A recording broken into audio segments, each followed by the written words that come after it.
Hello guys, welcome to my channel. So, share ko lang yung nakita ko na car air pump, no? So, dapat kung may sasakyan kayo, dapat palagi kayo may dalang air pump, pambomba ng hangin. Kasi hindi nyo alam kung kailan masisiraan or mawalan ng hangin yung gulong ng sasakyan nyo, no? So, dito sa lugar namin, every time na lalamig, bigla na lang magda-drop yung yung pressure ng gulong. Kaya dapat palagi kaming may dalang tire pump. And also kung bumabiyahe kami, yan, ilang beses na rin kami na isalba niyan na habang nagda-drive kami bila na iilaw yung TPMS. Ito gamit ko sa Femec Gal sa Amazon. $20 lang to. Ilang beses na rin na nagamit to, no? Kaso ang problema ko dito, dahil $20 lang siya, ang hina niya, ibig sabihin mabagal siya mag-fill up ng gulong, lalong-lalo na kung malaki yung gulong, like yung Ford Expedition at saka yung Ford Explorer. Yan, ilang beses ito nagamit. Tapos yung screen nito minsan malabo. Okay yan, alit lang nito, oh. Yun, malit nga lang, kaso malit din yung volume ng hangin na binubugan yan. Tapos ito, may in-order ako sa eBay. Naghanap ako ng matino talaga effective. Ito, bagong dating pa lang to, hindi na gumagana. So, nireklamo ko sa eBay. Nirefund naman niya ako.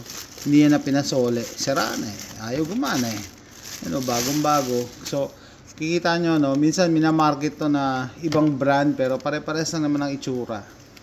Ito alam ko may ibang pangalan to no? Wala ba tong plug? Wala, ayaw bago to, bago. Anyway, tingnan nga natin kung hanggang ngayon ayaw pa rin. So meron tayong portable power station dito. Yun, gumana na.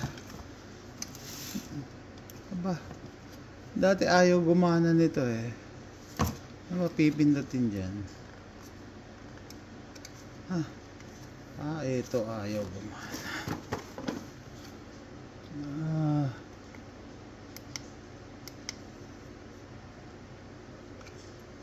250 mode. Gusto ko PSI. Yan, PSI 35. So, ito on. Ilaw. Ito 0 PSI. Okay. Mode. Yan na lang siya. Ayaw. Yan yan, sabi ko ayaw gumana yan. Okay.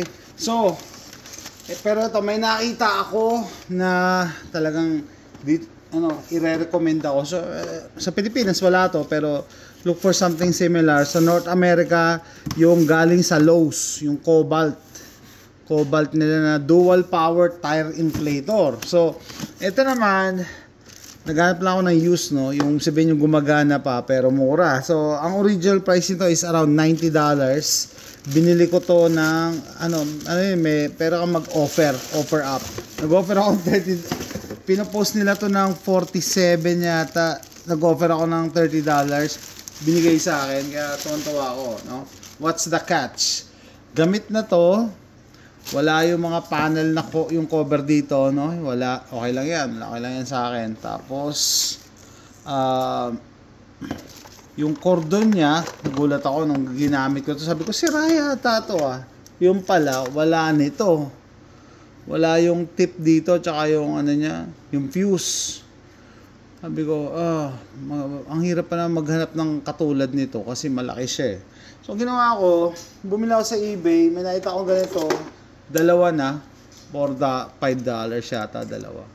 So, plus mas matibay to. Tingnan nyo yung plastic na ginamit as compared dito. Tapos ito, merong indicator light to pag naka-on. Ayan, ilaw. So, gagawin ko, splice ko lang to. Splice ko, tapos yan, ito na ang cord niyan. Okay? Pero ang maganda kasi dito, dual power siya. Either pag nasa kotse ka, yun nga, ipa-plug mo sa cigarette lighter. Pag nasa bahay ka, pwede mo i-plug sa bahay. So, ibig sabihin, nakauwi ka na sa bahay. Hindi mo na kailangan paandarin yung kotse mo, di ba? Hindi ka nagagastos sa sa gasolina. Ayan na siya. Yan. Oh.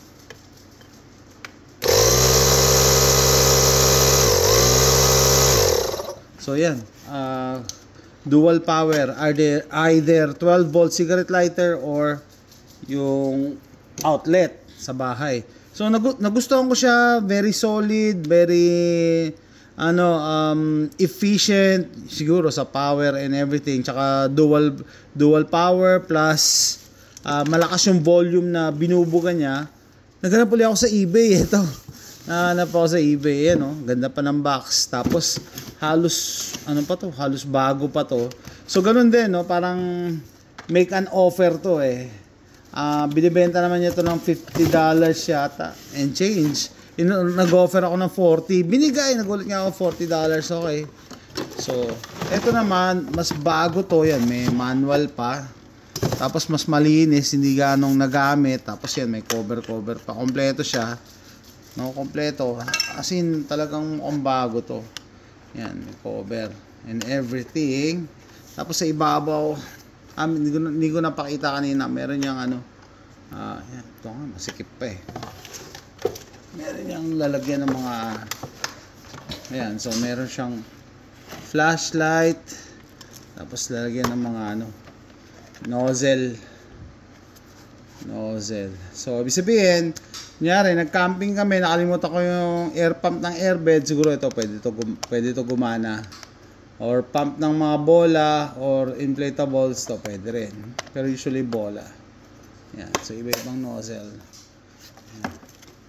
Ito ang nire-recommend ako. Kung nasa North America kayo, galing to sa Lowe's, Cobalt ang brand. Oh. Kasi, maliban pa pala dyan, malalaman mo din yung yung pressure ng gulong mo eh. Yan, sasabihin niya yung pressure. Yan. So, kahit hindi ka maghahangin, check mo yung mga pressure. Ito na gagamitin mong tire gauge. So, may tire gauge na siyang kasama. Ayan car, SUV, bike, balls. Okay, kompleto. Tama. SUV kasi mas malalaki ang gulong. Kaya, yan, dapat mas malakas ang PSI. 30 to 50 PSI. Yung Expedition ko, nalagay ko ng 38 PSI. Yung regular kotse, yung sedan or Nissan Sentra, 35 PSI. So, ayan, kompleto. So, kung katulad ko kayo na may sasakyan or more than one, huwag na kayo magsayang ng pera sa mga ganito. Mga mumurahin, $20, mga ganito. Kasi minsan gumagana, minsan hindi. And kung gagana naman siya, hindi ganun kalakas. Lalo yung output niya na air. No, mahina. Like, ito nga nung ginamit dito sa Ford Expedition, ang tagal. Ang laki kasi ng gulong nung totally na flat, no. Pero, okay, napagsilbi, kumbaga nasulit ko na rin, $20. Pero, kung may option kayo, makahanap kayo ng mas mga, mas maganda-ganda, katulad nito. So, sabihin nyo siguro, sir, sa amin walang ganyan. Well, something similar siguro in price. Huwag kayong bibili yung pinakamura. No, katulad noon. Ako, ito maganda, bumili na ako ng used.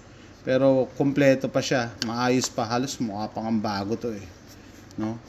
And, hindi ko pa pala na-on to.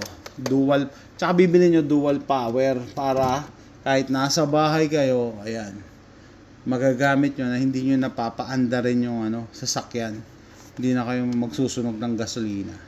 So, that's it guys. Shinare ko lang experience ko regarding sa tire pump. No, eto nagustuhan ko talaga, yung sa Lowe's. And binili ko lang siya sa eBay as used, using offer up or make an offer. Yan siya. Mapapalitan mo pa yan kung PSI, Kelvin or whatever. Pero usually PSI ginagamit natin. Tapos pala, ito pala, isi-set mo lang kung anong gusto mo. Yan. Gusto ko 30 PSI, kunyari, mag-i-stop siya sa 30. Okay, so hindi mo na kailangan bantayan. Mamamatay na siya ng kusa. Okay, so that's it guys. Car tire pump. Ito ang nagustuhan ko talaga. So, yung Expedition, may ganito. Yung Explorer, meron din ganito. Yung Nissan Sentra, ibibigay ko na lang tong isang maliit. Kasi, within the city naman yung travel ng anak ko. Kami, nag-out of town kami. Kaya dapat kailangan namin ito. Mas malakas. So, that's it guys. Thanks for watching.